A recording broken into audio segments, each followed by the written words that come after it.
To say the season has been a disappointment is one thing, but to turn it all around, they got to do. BC has to do one more thing, and that is beat Army. You are Locked On Boston College, your daily podcast on the Boston College Eagles, part of the Locked On Podcast Network. Your team every day.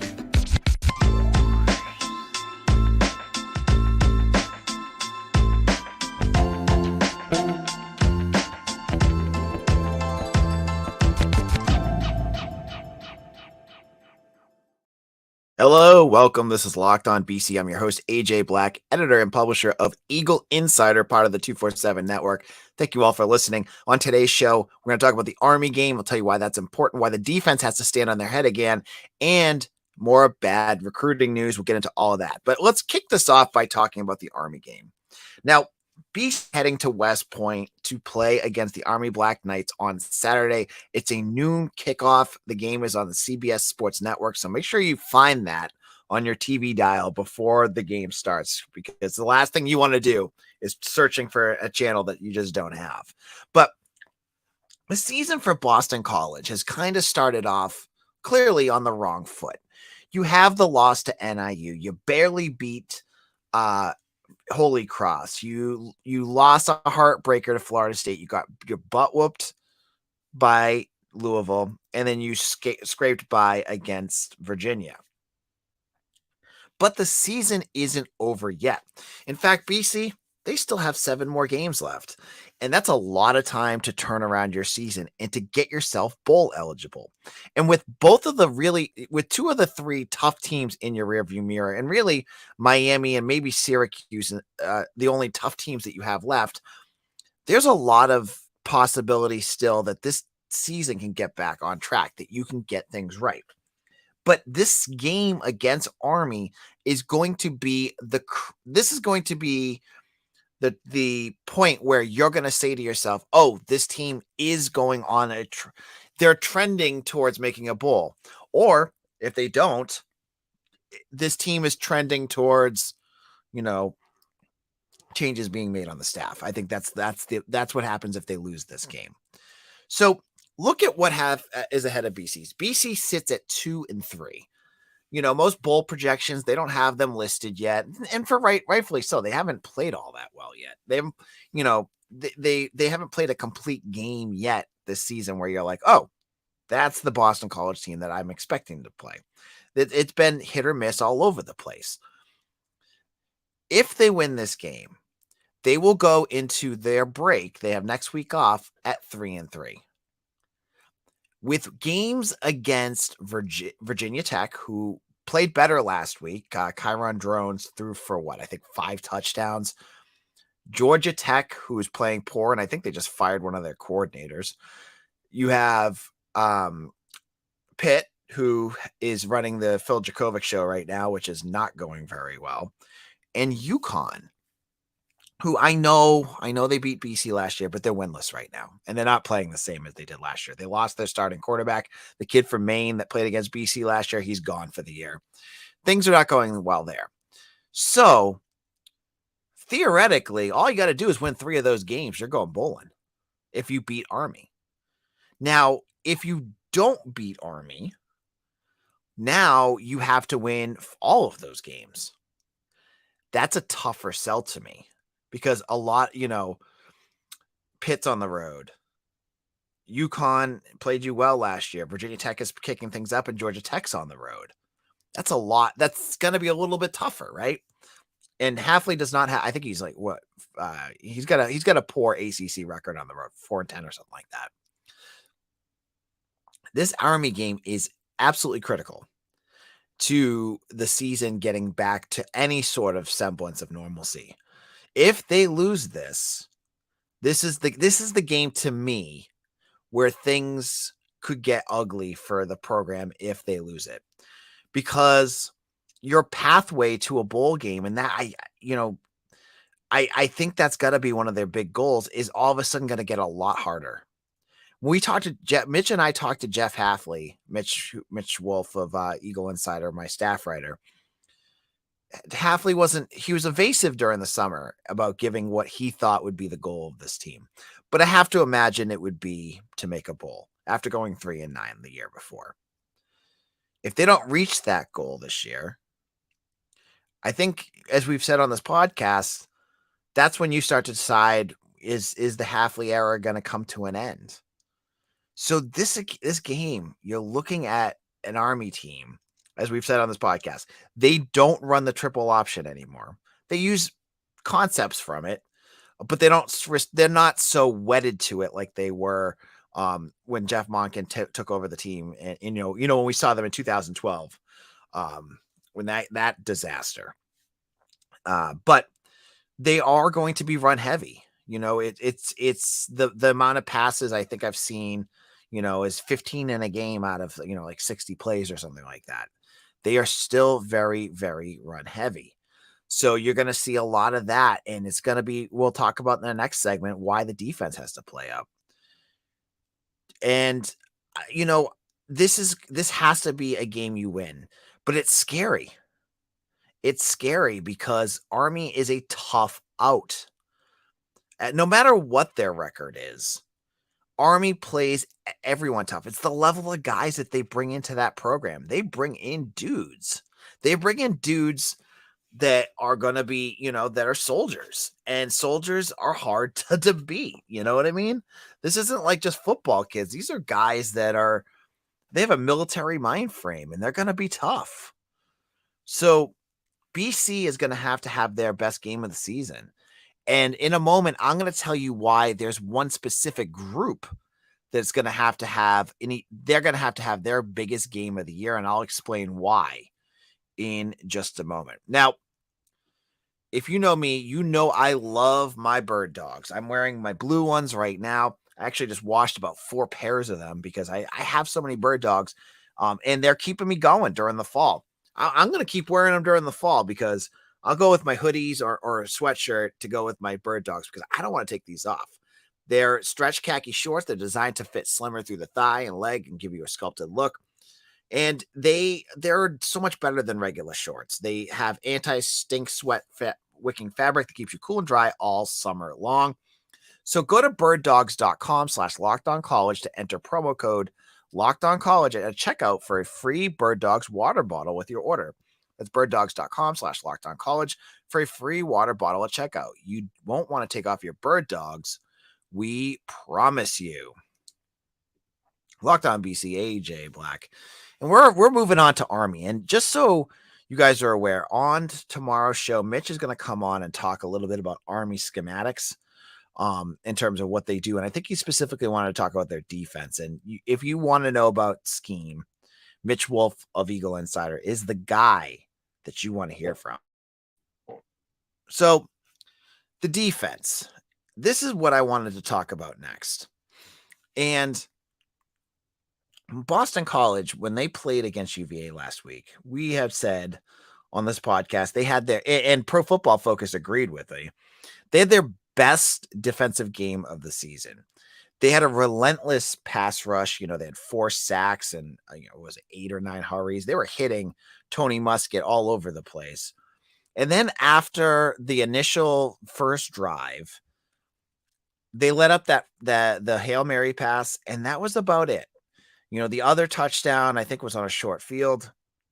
In the second half, they only let up 3 points. They smothered the run. They did everything you would ask them to do other than, the Hail Mary play. That was not what you'd want to see. So heading into this game, the defense is going to have a big game. And here's why. Service academies have a specific look at how they view games that are very different than most other schools. It's very, very hard to recruit to a service academy because of all the requirements and academics and all that stuff that they require to be part of those groups. So they try to manage games in a way that are different than most Power 5 teams. They want to shorten the games up. They want to drag you down the field on long drives to nowhere. And they want to take as much clock off of, much time off the clock as they possibly can. So when you see Army play, and I think it was the Syracuse game, They had like a 10-play, 90-yard drive at one point that went for like 9 minutes. That is exactly the kind of games that they want to play. And that kind of long sustained drives that go on and they just take clock off scares me about Boston College, playing against a team like BC for a number of different reasons. One, we already saw a version of this against NIU where BC played a team that ran the ball and tried to control the clock, and BC couldn't get off the field. Army's better than NIU, and they play an offense that I think is a little bit more exotic and a little bit more harder to defend than what NIU does. So you know that if BC is struggling to make explosives and Army, even if they're just kind of taking small chunks out of the field, they're going 3 yards, 3 yards, 3 yards, first down, 3 yards, 3 yards, 3 yards, first down. That is going to wear down BC. And if you keep BC off of the field, that's going to allow, Army to dictate the pace of the game. It's also going to make it hard for Thomas Castellanos on BC's offense to get anything going. One of the things that we've noticed with BC is it takes them a long time to get their offense going. When they played against Louisville, when they played against Florida State, when they just played against UVA, it took quarters for the offenses to get going. Army is going to make it very hard for BC to get any rhythm going. That's what they want to do. So this defense has got to make plays, and it can't just be stopping them for 3 yards because Army will just do that and then go for it on fourth down and get it every time. They need to make explosive plays. That means a hit for a loss, blowing up a play, causing an incompletion, those types of things, 1 yard gain. That's what we need to see out of BC's defense in this game. We saw it against UVA, but UVA has a terrible offensive line. They have literally no running game. It was an easier draw than what Army's going to do because Army runs the ball exceptionally well. So I look at BC's defense and I say to myself, what's the key area that they need to succeed in most? You want to say all, right? But, are they going to get a lot of pass rush in this game? No. Do they need to play the best in their secondary? Probably not, because they only have 2 good receivers on Army, and you showed one of them 6'4", and you've already shown that, Elijah Jones can match up with that. It's going to be the run defense. You're going to need to see a big game from guys like George Rooks up the middle, like really collapsing those holes. You're going to need to see big plays out of Cam Arnold, and Vinny DePalma is going to be a big guy out there. You remember, Vinny DePalma is not the fastest dude out there, but he is tailor-made for a game like this because he is instinctual. He doesn't make a ton of mistakes, and he does the plays that he needs to do. So he's going to have a big game. I think the defense is much more important than the offense in this game. I think the offense will be able to get points, but it's the defense that's going to give them the chance to get on the field. If the offense and Thomas Castellanos are spending entire, 3/4 of a quarter on the bench, BC is going to be in a lot of trouble. Any team would be in a lot of trouble because you need to get, your offense out there and not just be sitting there watching these long drives that never end. I'm not sure. I'm still worried. And my picks are coming up later this week with Mitchell Wolf of Eagle Insider. I'm not sure where I'm going to go with my pick for this game. Can the defense do enough? They're healthy. That's good. But is there enough talent to stop what they did and continue what they did against UVA, but against a team like Army that plays a very, very different style of offense? That's a question I can't answer, but I can tell you they're going to need to have a big game. Now, our final segment, we're going back to recruiting where there's 2 nuggets that I need to tell you about. One good, one very bad. We'll get into all of that in just a second. Now,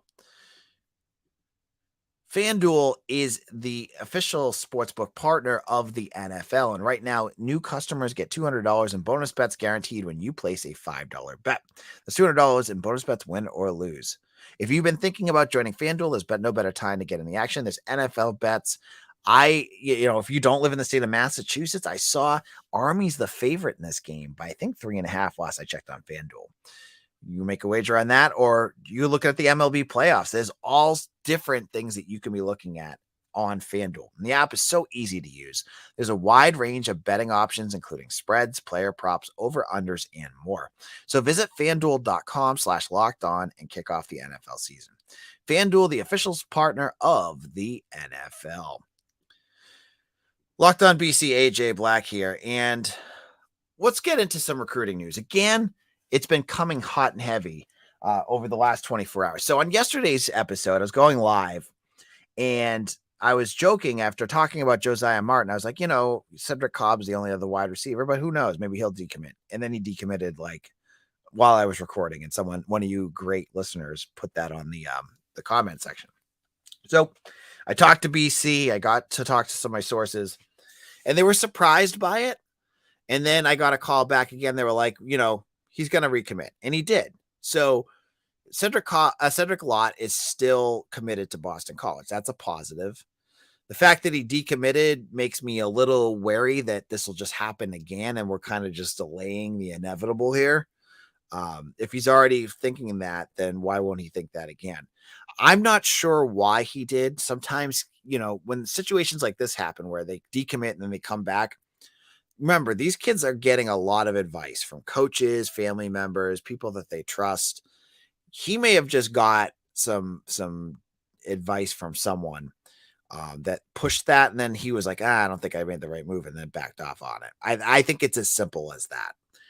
Now, Lott is the only wide receiver left in this class. As we said, Josiah Martin has decommitted, and he won't be back. He won't be doing what Lott just did. And I said it on Eagle Insider earlier today, don't expect BC to go after any other wide receivers other than this. From what I've heard, there is the freshman class from last year is they're very high on them. So we'll have to wait and see there.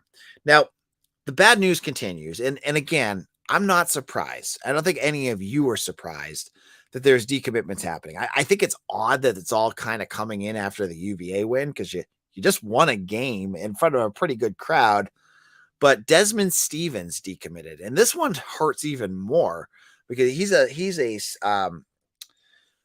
is a defensive back from Clarkston, Michigan, and was BC's highest rated recruit on 247 Sports. He committed to BC back in June. He took an official visit. He was going to take an official visit to Purdue and Louisville, and I don't think he did, because I think he committed to BC before that. This one stings because you have Jeff Hafley. He's supposed to be this second, defensive back guru and all this stuff, and then you lose this guy, and just like Josiah Martin, I've heard buzz it's because he's having a big senior season. All of a sudden, he's starting to get some more interest. But there's no way to sugarcoat this. You all know what this is all about. This is not rocket science why kids are decommitting. It's because BC started off the season poorly. And for the folks and I said this yesterday with Lott, for the folks that are saying, oh, but they committed to Hafley when he was on the hot seat, why aren't they sticking with him still? Remember, there's different levels of hot seat. I think a lot of the summer was, he knew he was a little bit on the hot seat, but right now Hafley's seat is got to be scorching hot. When you're 2-3, and the way that BC's been playing, the mistakes, the sloppiness, all that stuff, the coaches know about it. And what happens is it's going to be used against BC on the recruiting trail. Other coaches are going to negatively recruit against the Eagles and say things like, are you sure you want to go there? Because there's, good chance that staff's not going to be there. Or, come to our school, we actually win, things like that. It's an easy way to negatively recruit against Boston College. So I don't think this is done. BC's down to 11 commitments right now. It's a small class, and I think it's going to get smaller. And the next step is if they start winning, what would that change things? I don't think so. I don't think, at this point, unless they could get a few guys that they wanted, maybe some of the Michigan State guys like Henry Hasselback or Zaire Torrance, maybe they'll listen if BC starts winning. But I honestly think the best thing for BC moving forward for this class is going for the transfer portal. Use those spots that you've lost. Go get guys that you need. Other schools are doing it. We've already shown that BC's not sticking their nose up. Hafley grabbed 10 guys this last class. He could do it again.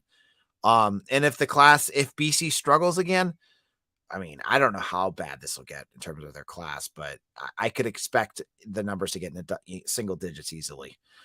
It's not good news. And there's no other way to spin it that it has to do with just the way that the program is right now. BC needs to win. It'll stop a lot of the decommitments. It'll stop the fleeing because everyone's all these recruits are going to be hearing about Hafley. So I think that's where this stands right now. Hopefully there won't be any new news about this in a while, but when you're playing poorly, this is one of the side effects. So we'll talk more about this on other shows, but BC's class, I mean, the ranking on 247 is atrocious. I don't know what it's at now. Before Josiah Martin decommitted last week, they were in the 70s. I gotta imagine they're in the mid 80s at this point. I mean, if you were to ask me right now who their highest rated commitment was, I don't know. There's no blue chip or crown jewel of this class. You had some, you were looking at some, and they're just not there. I don't expect BC to really look at any. I would be stunned if there were new names for this class coming up, just based off things I've heard. Well, if you like recruiting news, head over to Eagle Insider right now. 2 months for just $1. What a deal for that, right? If you have not already subscribed, $2, you can get the rest of this year. And who knows how the season ends? You know what I mean? I'll have VIP stuff if that happens. And if it doesn't, I'll have all sorts of transfer portal. You can get in that for $1. $1. So head over to Eagle Insider right now. Sign up. And if you don't want to do that, that's cool too. Just like and subscribe to our YouTube channel as well. Thank you all so much. We'll be back again soon. This is AJ Black. It's late. I started recording late because I was watching something with my wife and it just kind of went on. And I apologize that I started late. But thank you all for listening. I hope to see you all again tomorrow where we'll continue our march towards our game with Army. Follow me on Twitter at AJBlack247, and we will see you all again soon. Have a great evening, everyone, and we'll talk to you later.